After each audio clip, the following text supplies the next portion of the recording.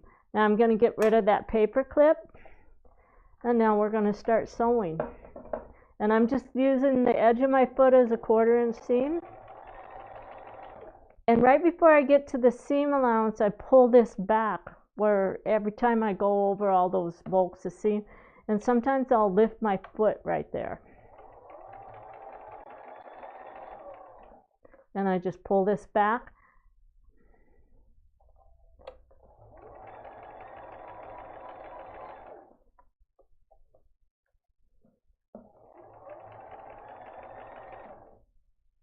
So when you pull that back, what that does is if there's any little puckers or pleats in there, that pulls those out for you.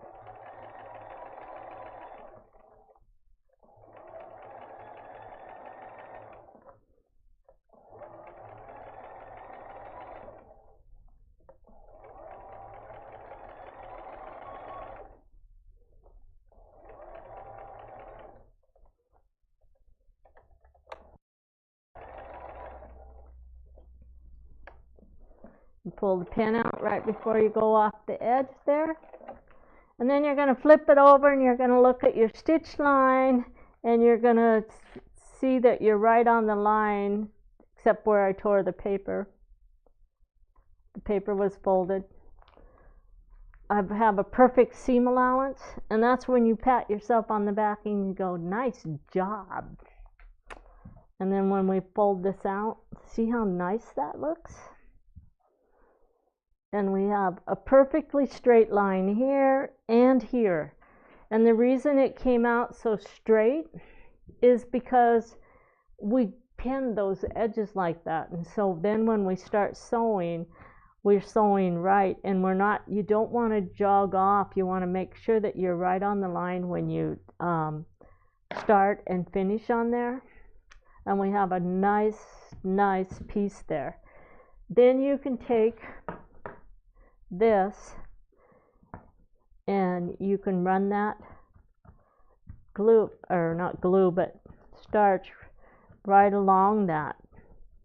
So on the one on the wall that we're going to be working with, I actually did part of my pieces with them pressed, the geese are pressed out, and part of the pieces the geese are pressed in towards the center melon, and that gives me opposing seams where they join. So I'm not sure it tells you that in the pattern, but anyway, if you want opposing seams, you'll have to press part of them in and out. I would put it on the wall first, decide where everything's going to be located, and then decide which one, because it's probably going to be the middle one that you're going to actually press to the inside. When I take this, I have just this really nice crisp seam there, and once I get the paper off of there, it's going to lay really flat for me. So now we're going to do this one. So I don't have paper underneath this one, and this is such a big curve that it's going to work really good. This quilt was designed before we had what we call TRP lines, so you're going to have to find the center on it. So I'm going to crease it to here, and I'm just going to crease it with my finger, and then I'm going to put, and basically that center line's going to come out right at the middle goose, right on that line at the middle goose. It's not, because these are overlapping seams, floating geese, your lines, the main lines go this way, so that's, find the center by going right up that middle line. And then on this one, we're going to take this, fold it in half, and again we have to figure out exactly where the center is. And it's not quite on the seam. It's actually easier to do it this way. If I fold it, match those up, fold it here, and then just butt that up against that pin, then that puts me right in the middle there, okay? So I'll pull that pin out, and I'll open that, and then I'm gonna put a pin on both sides of the seam in the very center on this, okay? So I have one on both sides. Now we're going to glue here and glue here. So we're going to grab our fabric glue pin here, and I'm going to start on this edge, and I'm just going to do the first section, and I'm going to match it perfectly on the end. And what I'm doing is I'm working back to the center, okay? So see this dog ear that's sticking out here? I'm going to actually just take that, fold it back, and get rid of that dog ear, because that'll just cause extra bolt when in my seam. So I'm going to clean that dog ear off as well. So when I fold these back over here, I don't have the dog ears, and it's because those have been cut in the opposite direction. So let's just finish putting glue along here. And you're going to make this fit, because this is all bias, and it's going to, you could stretch this out to where it was 2 inches off the end here. That's why you always match the end, and then you make it fit between there, because you're putting bias against a bunch of pieces that are cut on the straight of the grain on this, and these aren't going to give, but this is going to stretch on you, so match it. Then because it is cotton, I would actually come in and actually put a couple little pins in here, because your fabric glue doesn't stick as well with the cottons as it does with the batiks. Once it starts drying, it starts popping off. And this is a cotton print, okay? You don't need a million pins in there, just a few. Now we're going to do the same thing here. We're going to glue back to here. I'm just going to do part way. And then I'm going to match up my corner piece there. Okay. And then we're going to put the rest of the glue, and we're going to make that fit as well. You're always going to find that the first half always fits better than the second half, and it's just a difference between the way the bias lays on that. It's very common that people stretch the second half and they don't stretch the first half. The other reason why is because a lot of times they pin in the center, they make this fit, and then they just sew off the other side without pinning and making sure that it's matching at the end, and so it's going to stretch if it's on the bias. So again, I'm going to just slip a couple pins in there.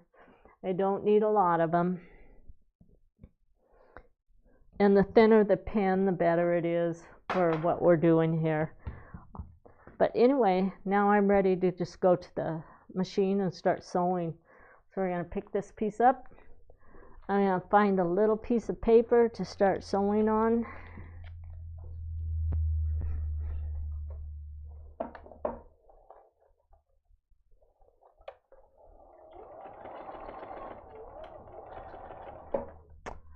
And then I'm going to lay this on that paper, and I'm going to line this up, and I have about a ½ inch between the needle and the edge of my fabric, but that paper will just pull this right into place for me, and I don't have to worry about it getting eaten, pulled down into the bead dogs.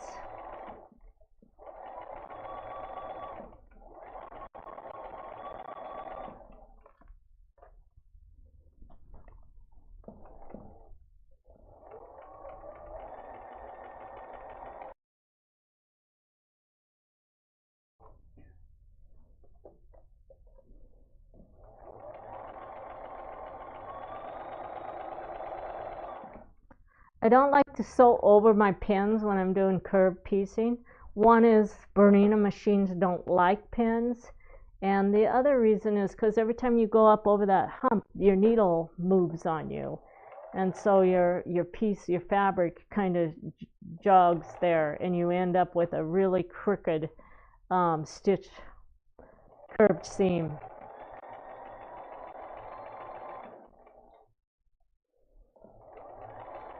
Notice my needle is always stopping down.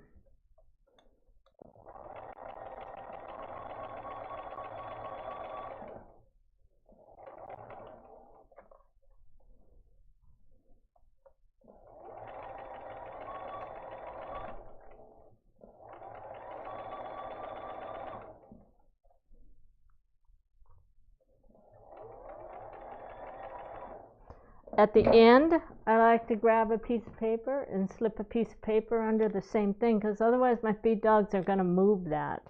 So if I have that paper right under there, right at the end, then it's going to pull through straight for me, because I can hold on to the paper.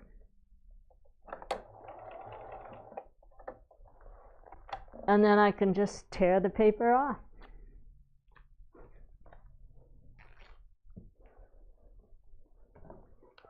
We're going to cut our threads, and then something else I'm going to show you is, by the time you get through doing that, a lot of times you have all of these little threads. I usually will just take this now and just run my rotary cutter along here and get rid of as many of those threads that are hanging loose as possible. And it just kind of cleans it up, and now we're ready to press it out. Now these we can just press out because they don't really match up to anything. We're going to press it that way and that way. So you have to do 2 blocks that have that centerpiece on it, and all of the rest of them are only done to this point right here as far as your symbol. And I do believe that the instructions tell you the order in which you assemble them. It does. On page 9, it tells you how to assemble them. Okay?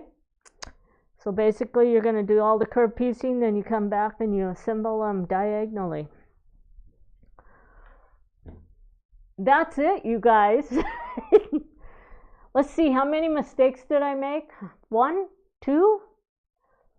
I can't remember. Only 1. Only 1 today? And if you guys follow your instructions, you won't make that mistake. She tried to cut a chunk off of the fabric too soon and didn't have the right length. I was cutting ahead from memory. Yeah. And it gets you in trouble. She has a bad memory. A couple housekeeping items. So if you have the box, your coupons for the first quarter in the Get to Know Us booklet are only good through the end of May. So if you plan to use them before the end of May. And there's ones in there from certified shops, instructors. I think some of the instructor ones are good for the full year. So you just need to read the coupon information to find that out. Because some of the instructors only did 1 advertisement and they wanted it to last through the year. So, but most of the shops and then the 2 Quiltworx ones are only good through the end of May. And then when you get your next box, then you'll get new coupons. The other thing is only about half of you have activated your Quiltster subscriptions, and your Quiltster subscription code can be activated throughout the whole year. It then looks to see how many boxes you have and will add that many months to your subscription. So if you don't get those activated in the first quarter, you can use it later. However, if you only bought the first quarter, you should probably get it activated sooner than later so you don't lose the 3 months of Quiltster that come with your subscription. So also, if you didn't join the Quiltworx Box Club Facebook group, you should do that, and go check out our YouTube channel, subscribe to that, and also find the little haystack cookies video short that we did, because that will help you on putting together your little haystack cookies project. So I think Mom's letting the dog out because he's getting 3 hours is his limit, apparently. Well, once you start talking, then he's yeah, like, when oh, I I'm ready start to talk. talking, he wants to be more involved in the conversation. Yeah. So I think with that, that quilt on the wall behind you, that uses the same blocks as this table runner. It's called Autumn Splendor. I put that in a comment earlier on the thread, but we don't have very many of those patterns. So we have just a few kits left in the Quiltster Marketplace, and we only, I know there's less than 100 patterns left on that as well. And then that pattern's not gonna be around anymore. So if you wanna have one that is a little bit larger project and you wanna test that out, that works. And it also can be turned on point, and you can add queen borders to make that a larger quilt. So there's some information in the pattern for how to make it bigger. And there's also some Quiltster projects that you can color if you want to practice and see what your colors will look like. What's the quilt that's on the bottom there? Is that new one? This is the one I'm about to publish. Okay, let's show it really quick. Okay, we're gonna show you one quilt here before we hang up, before we leave you. So this is called Polar Compass. And if we stand here, you can only see about half the quilt, but go check out our website next week, watch our newsletter. We will have more of this quilt coming. We are publishing it on Monday of next week, and we're really excited to do that. This one's been a long time coming, and it's so much fun to play with in Quiltster, so once I get it in there, you should look at it.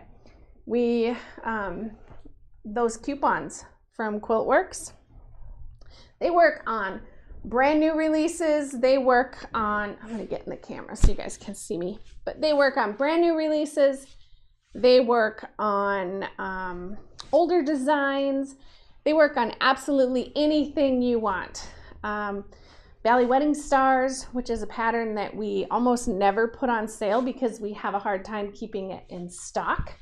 So yeah, just check out all of the options there. Check out what's available, and don't forget to use those, because I think I mentioned in one of the posts I put out there today, but if you go out and buy a kit that's over $400, which is a queen size design and has a large pattern in it, but a 125% off coupon basically covers the whole cost of your Quiltworx box. Each of these boxes are $112.50 for the small project. The large project varies a little bit because as you get to the queen size border, there's more fabric in those, but the centers are not as much either. So just something to keep in mind. I think that the box program is a really great deal, and we're just so happy with how it's going. Next week, we're going to be packaging up the second shipment on the large boxes, and then your next small box will ship in at the end of May, early June. So, and then we'll have videos to help teach you the steps for each of those as well. So we hope that you join us if you haven't already. And I think that's it. I think so. So Right. we will see you again for our next video. All right. Thanks, everybody. Yep, bye.